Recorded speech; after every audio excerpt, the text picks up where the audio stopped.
centre, ktoré je vybavené naozaj špičkovo. Takže ja by som sa tu udržal najradšej čo najdlhšie a budem robiť preto všetko.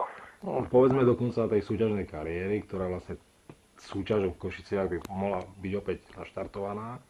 Máš v pláne okrem majstrovstiev Slovenska a prípadne účasti na majstrovstvách Európy absolvovať v tomto roku aj nejakú inú súťaž?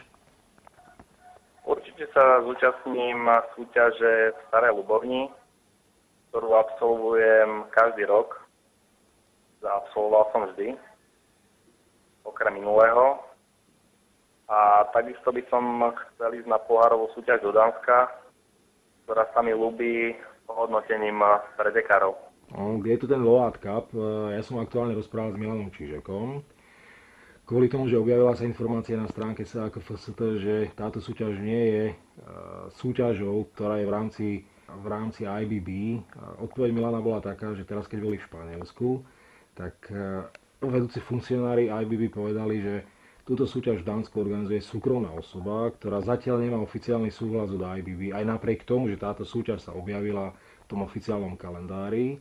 Čiže ak ten Dán, ten dotyčný organizátor požiada IBB, dostane súhlas a možno sa podarí túto súťaž zmanéžovať tak, aby si sa aj mohol zúčastniť aj ty. A zaujímalo by ma, ako to vyzerá, alebo aké sú tvoje predstavy súvisiace s jeseňou. Vieš veľmi dobre, že jeseň je veľmi, veľmi zaujímavá. Okrem majstrovstiev sveta, kde zrejme by si sa chcel dostať, je tam aj Arnold Classic Europe. No, ja po svojej takmer dvojročnej prestávke chcem absolvovať tento rok každú jednu súťaž. Čiže napríklad teraz majstrovstvá Slovenska, pohárové súťaže, ak sa kvalifikuje majstrovstvá Európy, to isté. Arnold Classic Europe a majstrovstvá sveta, samozrejme predtým, ak budú kvalifikačné súťaže, čo určite budú. Toto je môj plán na tento rok. Zákonite prichádza otázka, že či aj jeseň bude v klasickej kulturistike. Určite. Tento rok preto chcem súťažiť celý v klasickej kulturistike. Tak to je správne rozhodnutie. Ja si myslím, že tá klasická kulturistika je ako šitá na teba. Aj keď nehovorím, že svalé hmoty nemáš na to, aby si súťažil aj tej hmotnostnej. Spomenul som si, alebo uvedomil som si jednu skutočnosť, ktorú si mi povedal. Hovoril si, že dietuješ už 8 týždňov? Áno, 8 týždňov už dietujem. Ako máš premyslenú prípravu na majstrovstvá Slovenska, prípadne na tú Európu? Kvôli tomu, že do Slovenska nám ostáva 60 týždňov, čiže tá dieta v tom prípade bude extrémne dlhá. Ako som aj spomenul na začiatku, ja som predietoval celý minulý rok a nemusel som. Čiže ja som si už tak zvykol, že mi to príde normálne. Nebývam hladný, bývam akurát tak niekedy viac unavený, ale robím sacharidové vlny, čiže keď prejdú 3 dní, tak 4. deň mám 4 gramy sacharidov, čo ma úplne nabije a fungujem zase v poriadku. Skús dať jedálny lístok, to by ma zaujímalo, lebo čo vlastne zješ počas dňa, kvôli tomu, že absolvuješ dvojfázový tréning, funguješ ako osobný tréner, čiže vlastne pracovne si veľmi vyťažený. Ako to vyzerá počas dňa s tebou, čo sa týka tej stravy? Tak ráno raňakujem o 6 hodine, zvyčajne je to 10 vaječných bielok, BCAčka, AMBčka, káva.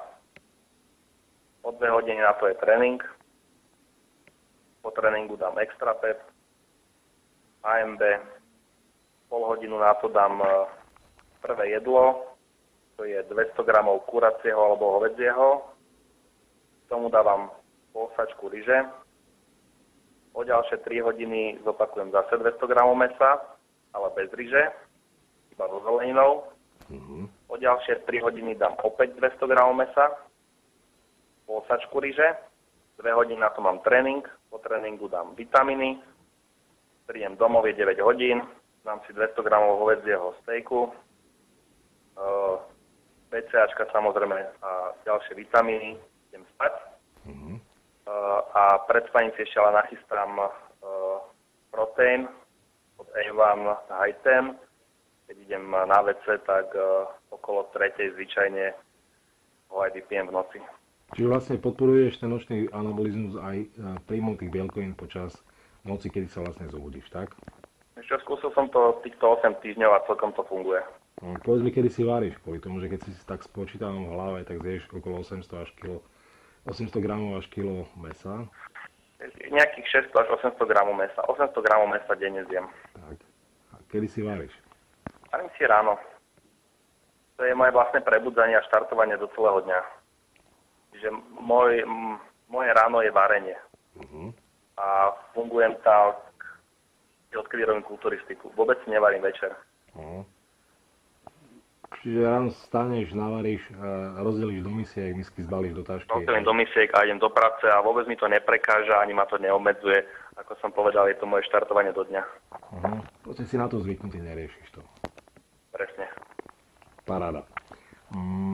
Zaujímalo by ma, či máš nejakú chuťovku, čo sa týka toho jedla, kvôli tomu, že vieš veľmi dobre, že v súťažnej kulturistike dieta je dobrá vec, ale z času na čas ju treba porušiť.